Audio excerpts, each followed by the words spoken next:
मेरे जिन बच्चों को ऐसा लगता है कि उन्होंने आंख बंद कर ली और अब उसके बाद कोई उन्हें नहीं देख रहा है, तो ये उनका भ्रम है। अगर उनको ऐसा लगता है कि रात के अंधेरे में वो कोई बुरा काम करेंगे और उन्हें कोई नहीं देख रहा है, तो ये उनकी गलतफहमी है।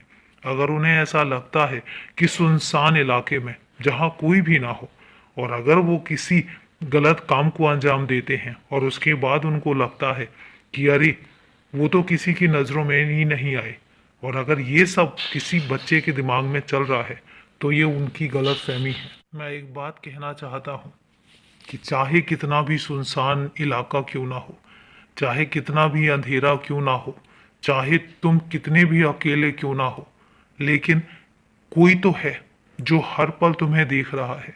कोई तो है जो हर पल तुम्हारी अच्छाइयों का और तुम्हारे गुनाहों का हिसाब लिख रहा है। तुम बच सकते हो किन की नज़रों से? इंसानों की नज़रों से, कि इंसान तुम्हें नहीं देख रहे होंगे। लेकिन क्या मैं उन बच्चों को एक बात कहना चाहता हूँ कि क्या वो ऊपर वाले की नज़रों से बच सकते हैं? क्या वो मेरी नज़रों से दूर रह सकते हैं? नहीं। मैं तो उस जगह भी देख सकता हूँ जिस जगह प्रकाश नहीं पहुँचता। मैं उस जगह पर भी होता हूँ जिस जगह पर एक रोशनी, सूरज की रोशनी भी नहीं पहुंचती। मैं उस जगह पर भी देख सकता हूं जहां कोई भी नहीं जाता। मेरी नज़रों से बचना मुश्किल ही नहीं, नामुमकिन है, क्योंकि मेरा जो हिसाब किताब है वो किसी और के जरिए नहीं, मैं खुद लिखता हूँ। और जब मैं स्वयं हिसाब किताब करता हूँ तो फिर उसमें किसी की ज़रूरत नहीं होती, मुझे किसी की ज़रूरत ना मुझे पड़ती है। तो मैं उन बच्चों को समझाना चाहता हूँ आज कि अगर उन्हें ऐसा लगता है कि वो बच गए तो वो बहुत बड़ी गलतफहमी का शिकार हो रहे हैं। और मैं उनको एक बात समझाना चाहता हूँ, कभी भी कुछ भी गलत करने से पहले, कभी भी किसी के बारे में गलत सोचने से पहले ये ज़रूर सोच लेना कि गुनाहों का अंजाम जो होता है वो सिर्फ गुनाह ही होता है। और जब उसकी सज़ा मिलती है, चाहे वो आज ना मिले, लेकिन जिस दिन मिलेगी वो बहुत कष्टदायी होती है।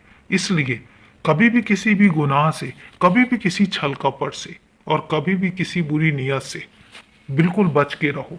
इतना बच के रहो कि तुम्हें उनका असर भी ना होने पाए और तुम हमेशा ईमानदारी से, अच्छे कर्मों के साथ जिंदगी जियो, दान के साथ जिंदगी जियो। दान दो, अच्छे कर्म करो, इंसानियत रखो, क्योंकि यही सब चीजें हैं जो तुम्हें तुम्हारे अच्छे कर्म लेकर आएंगी और इसके बाद जिंदगी भर तुम्हें एक सुकून देंगी।